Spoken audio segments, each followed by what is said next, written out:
Welcome back. Welcome in. This is an emergency episode of Country Roads Confidential at earsports.com. I'm Mike Casazza, joined by Chris Anderson for a Paramount podcast discussing, Chris, the inevitable has arrived. I think that's the best way to put it.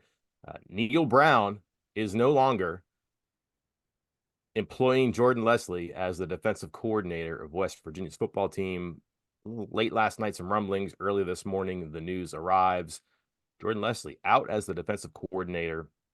In his place, not sure if it's been announced, it will be. It'll be Jeff Coons, the linebackers coach slash special teams coordinator. Might be some subsequent moves we'll see here in the near future. Immediate thoughts, Chris, apart from the obvious, which is that this is the obvious start about turning this barge around on the channel.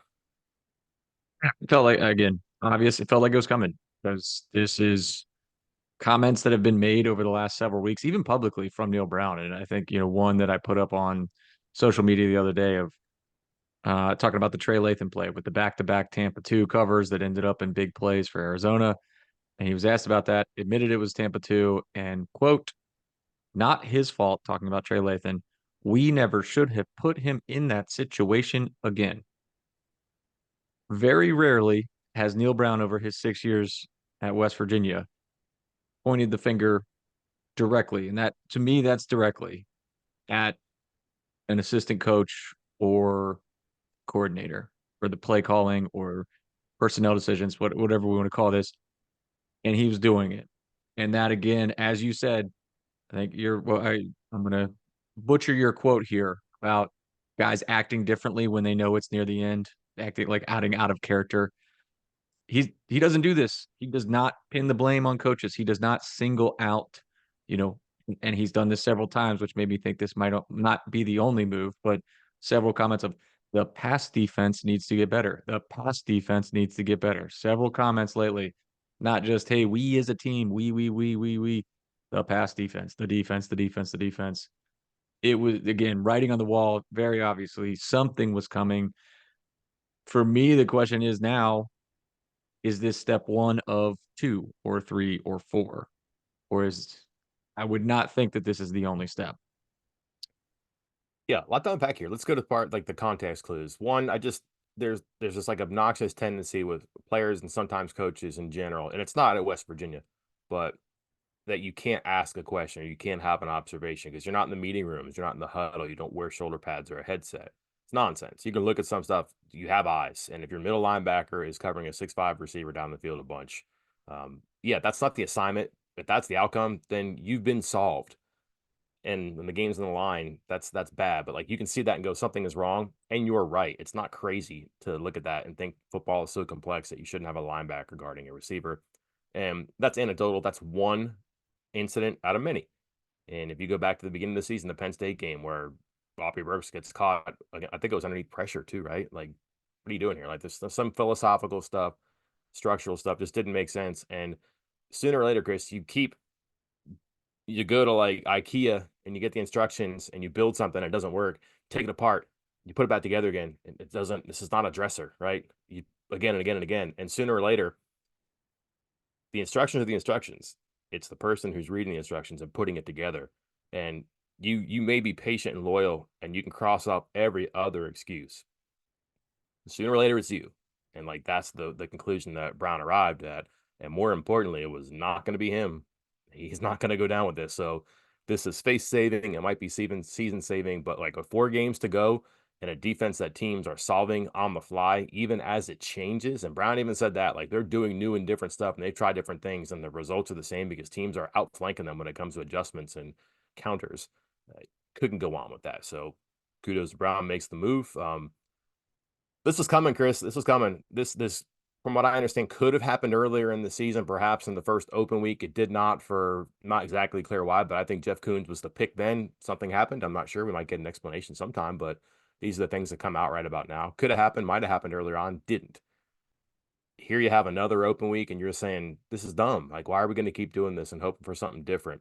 You put Jeff Coons in charge. Now, here's the thing, Chris. There's a spot in the staff. Lesley is positionless. So you're not filling a position here. Jeff Coons is the linebackers coach, the special teams coordinator, and now the defensive coordinator. I wonder, and maybe we'll get to talk to him 2 weeks from now. Maybe this is explained in some press release. Does he become the positionless defensive coordinator? That might make sense so he can get his hands on everything. Does he forfeit special teams, which is still kind of a group project? Like a lot of coaches have their hands in that, but does he step back from that?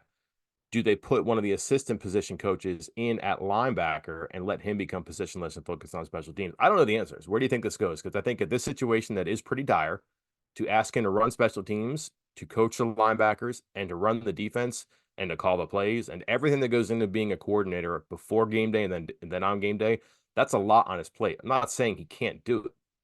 Should he? That's a different question. You want him to succeed right now. That's a whole lot of responsibility for a new position this late in the season. Thing that makes the most sense to me is for him to give up special teams coordinator. And in part because, as you noted, hey, everybody's kind of involved already. And Tony Thompson is right there.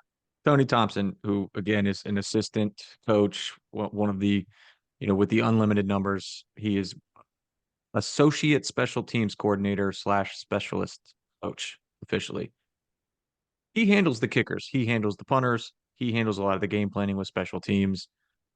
It's an easy transition. Hey, you finish planning this out. Go ahead. You take it the rest of the way. I'm going to focus on middle linebacker or on inside linebackers and worry about the play calls on defense. That seems the most logical solution. I mean, I guess you could go with another one of look at Luke Nardo, who has been around for a while at West Virginia, is the assistant linebackers coach. I don't know if they're ready to really promote him to linebackers coach full time. I mean, it might still just be in name only, but the Thompson move makes the most sense to me. It's the easiest. He's the most experienced with that stuff, so might as well just do that. Anything indicative of Brown here? This does not make him safe by any means because new coordinator, you go 0-4 or 2-2. Guess what? This probably ends. Maybe not 2-2. Not the time or place for that conversation, Chris. But it does seem like there's a world in which he comes back at 6-6, maybe even 5-7. I don't know, but not with the same staff. And I think if you're serious about your future, you're serious about the present, and that seems to be the surest sign of that. Tea leaves here, Chris, at all? I'm not saying that he's been told he's coming back, but there's an awareness for sure now that status quo was not going to be something that he could sell to the public, which certainly wasn't going to buy it. There's two parts to this. First, I think one of the questions in the mailbag that I ended up answering in written form, which hasn't published yet, so it's going to look a little funny coming out after this news. But I said, somebody asked me about the coaches changes. I said, there's zero chance that Neil Brown is back and more than 7 of his assistant coaches are back. Like, I could see maybe the most likely scenario is Neil Brown is back, and then it is a complete overhaul of the coaching staff, especially on the defensive side. And maybe the sign from this move here, not just that Jordan Lesley is now gone, but go back and look at the official titles of the assistant coaches on this team. And can you tell me who the co-defensive coordinator is, Mike? Shadon Brown. Shadon Brown. If the defensive coordinator is fired, who would be the next in line to handle defensive coordinator? The co-defensive coordinator? Curious. Curious. Um, Obviously, at least I feel like it's obvious, the issues with this team are in the secondary. They are with the pass defense. So if you are firing your defensive coordinator and talking publicly, Neil Brown is who I'm talking about here, talking publicly that the pass defense is a problem, that the pass defense needs to be fixed, you can't fire Lesley and then name the secondary coach, the man in charge of the entire pass defense, the new defensive coordinator. That is counterproductive, if you will. Like it's just not going to that's not going to sit well. If you're trying to save your job, if you're trying to get the fans back on your side, get the administration back on your side, that is not a move that can happen. That is 2 steps forward, 2 steps back, basically. So I find that move telling that what might come later. Because again, Neil Brown keeps saying pass defense is a problem, pass defense is a problem, pass defense is a problem. Skips over the co defensive coordinator to replace the defensive coordinator. it does not look good for, say, guys that are attached in the secondary here. That was something else that stuck out to me about this move when it was, again, it's not public yet. They haven't officially named it, at least as of this moment that we're recording it. Keep checking my phone to see if something's coming in from a press release, but um, we are expecting Jeff Kuhns to take over as defensive coordinator. No, that's happening. And every Maybe name it's that something you as simple as, hey, oh, Jeff Kuhns is up in the box, or is Kuhns in the box? yeah, he's up there with Lesley. So is maybe it's something as stupid and simple as, hey, Jeff Kuhns is in the box, and that way it's just easier to transition to the play calling out there. I don't think it's that, but it could be explained that way. Jeff Kuhns has been a defensive coordinator before. At Cincinnati, ironically, that's West Virginia's next game. He coached linebackers at Ole Miss and North Texas before he came here. The timeline overlaps with Ren Baker being at North Texas 4 years, 3 years before that, Cincinnati. Also coached at Louisiana Tech, Texas, Iowa State. Been around quite a bit. Coaching family, his dad, really good junior college coach. Um, Makes Hold sense, on, I hold think. on, hold on. Was that a subtle hint that Ren Baker might have had his hands in this, Mike? No, sir. And here's why. Here's why I'll tell you this. Like, and this is what we wrote in our preview this week, as I've been informed by other people here. Uh, it was nobody was safe, win or lose Saturday at Arizona. If they lose, yeah, everybody's in trouble. If there are certain outcomes in a win, people are in trouble. And there was just the giant neon arrow pointing over the open week because they had a chance to make changes in the open week before. It didn't. Again, whatever reason, perhaps we'll one day find out. But Coons was certainly a possibility back then. Um, and Coons, not Brown. So Shadon Brown was not the option there, from what I understand. Didn't pull the trigger. They played a little bit better, wasn't great. You get to this point, and if it's not better, and it was trending toward decidedly not better, again, you're looking at the open week, and that's when you make the change, Chris. I think coaches probably hate the second open week this season. If you dodge one open week, great. You got two in a season now. That's tough.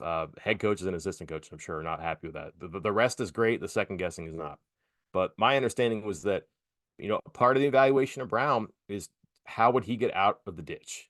The car's in the ditch. What do you do? Do you call a tow truck? Do you call AAA? Do you call your friends and say, help me out? Like, what do you do? Do you have some ingenuity to get out of trouble? And this might be that. And all that the athletic department is going to do is say, hey, if you got to make a change, we'll write the check. Jordan Lesley is due the remainder of his $775,000 salary this year and an $800,000 salary next year. That is a lot of money to not coach football. And guess what? That I is thought a WVU small was broke. fraction.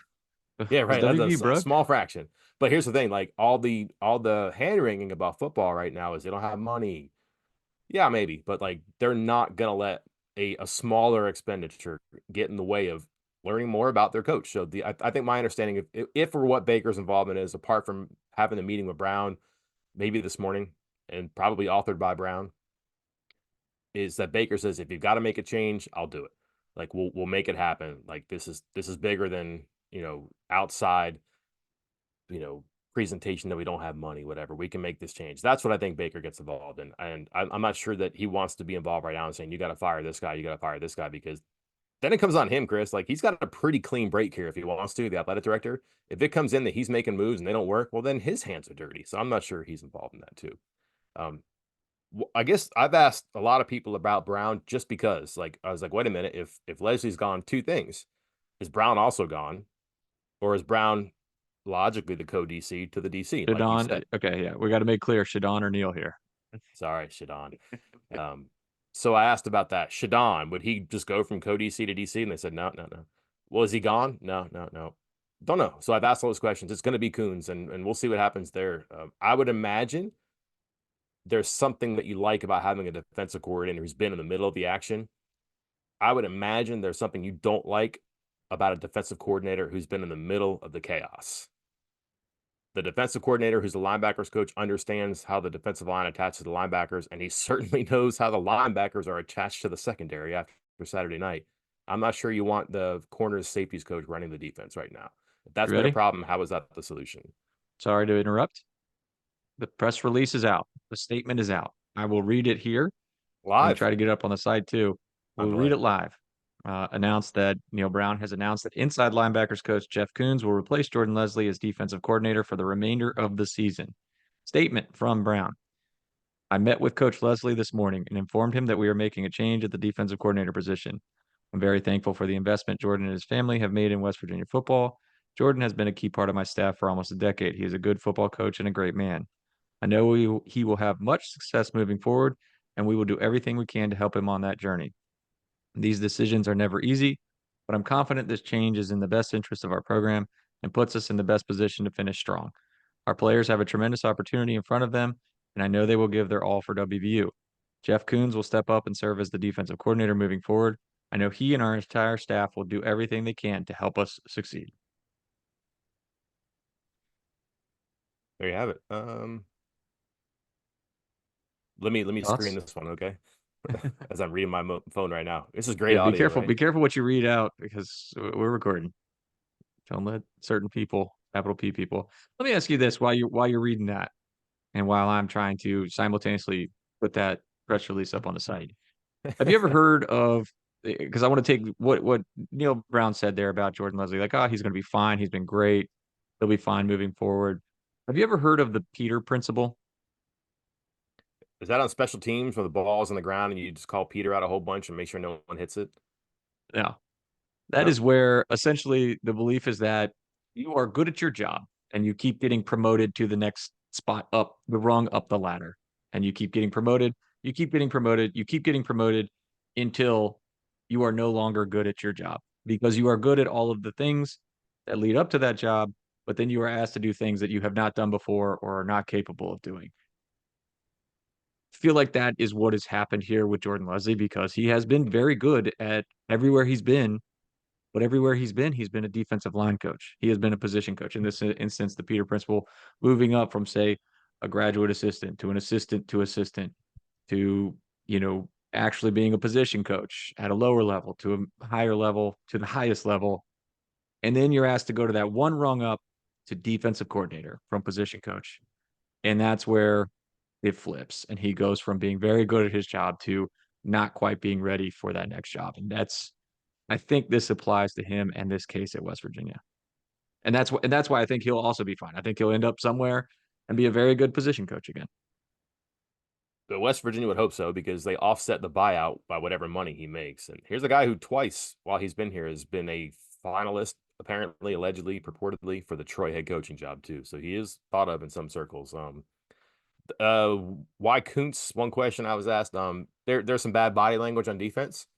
You could watch that game Saturday and you could see that too. I think that people were just kind of going, what are we doing here? This looks bad. Like, I don't want to play defense another possession because they're going to score again. And even Brown said that too, that they really played in a way at the end of the game on offense so as to keep the defense off the field. They were like, Arizona was in a rhythm and was probably going to score, which is a frightening prospect if you're a coach or a player that you know that's coming and you can't do anything to do it.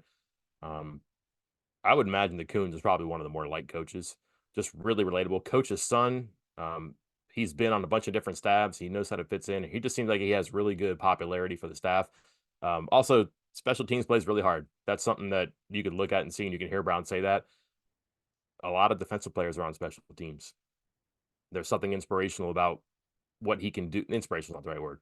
There's something about what he does that gets people to play hard in special teams, which is not a fun thing to do, especially if that's your only job. If you can bring that to a defense, that might solve some problems there too. So that's maybe a why on Coons. We'll see. Liked guy for sure.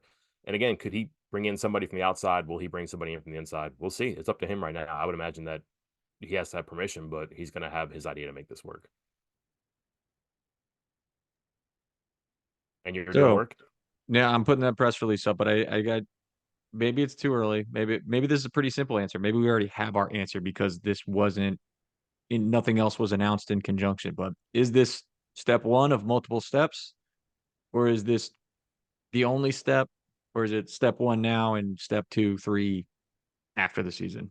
I mean, there might be some things where they're not going to disclose.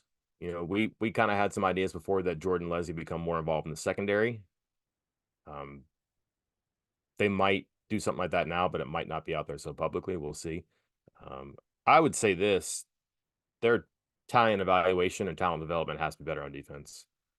Um, where are they at, Chris? If Beanie Bishop isn't what he is now or what he was last year, are you 0 for 2 years? Serious. Um, I thought they did okay last year on the additions in the transfer portal. But like again, similar to the rushing offense, it wasn't going to go from one of the worst in the country to one of the best in the country in 1 year. But it took a couple years, but they went from one of the worst to one of the best, unquestionably. I didn't think their talent evaluation was the worst, but I didn't think it was going to become a home run overnight. I thought last year was a good sign, and drank the Kool-Aid, talked to the wrong people, whatever. I thought they had a chance to do that again this year. There's no way you could say they hit on the talent evaluation on defense this year. That is probably something that, to answer your question, not right now. I don't think they're done. They got to find better ways to find and get better people in the portal, even in recruiting, as far as talent in the cornerback safety positions. Not good enough. That's all the problems right now. And now there's human collateral out there. How do you fix that though? I don't know if you They have a can. I mean, GM, right? yeah, Well, then guess what? If you have the GM, I don't know if you change him. Um, you might change some of the evaluators, Chris, and that would go to assistant coaches. So if they're going to change their talent evaluation, do you just hope they get better at it? Do you aim higher, or do you get people who are different evaluators who can aim higher with more ease, who are better at it by reputation? I think that's your next question, and I don't know how they go about answering that question. Never mind asking it. well, it's going to be an interesting last few weeks, like because Oh yeah, it, I, this is going to, as much as it was say foreshadowed leading up to this is going to throw a wrench in things again. Like we saw the writing on the wall, we heard the comments from Neil Brown, you heard the rumblings behind the scene, but now that it's actually done, now that this actually happened, now it's the domino effect on the rest of the coaching staff. Who's going to get hired where? What does this affect on recruiting? I mean, he's a coordinator. So now when you fire a coordinator, that affects every player on the defense. You fire just a defensive line coach, that doesn't really affect your safety commits, your cornerback commits, your linebacker commits. You fire the coordinator, that might have an effect on all of them. I'm not saying that's why they should have kept him or anything like that. I'm just stating a fact that this is going to be felt by in a variety of different ways. West Virginia will be fine. They'll replace anybody that leaves. I don't think many will, but it's just something that's going to happen over the next few weeks. interesting times again during an open week. Can't get an A or an F, right? It's supposed to be off. Solid C plus right in the middle. They're not off, but not actually doing things. And then by the way, you have a quarterback situation. The whole head coach's uncertainty. Boy, there is a lot of activity under the big top here in Morgantown. We'll be here to cover it all, but I don't know, before, during, after it happens. Try to be on our toes as usual. Until next time, I'm Mike Casazza. And I'm Chris Anderson. We'll talk to you then.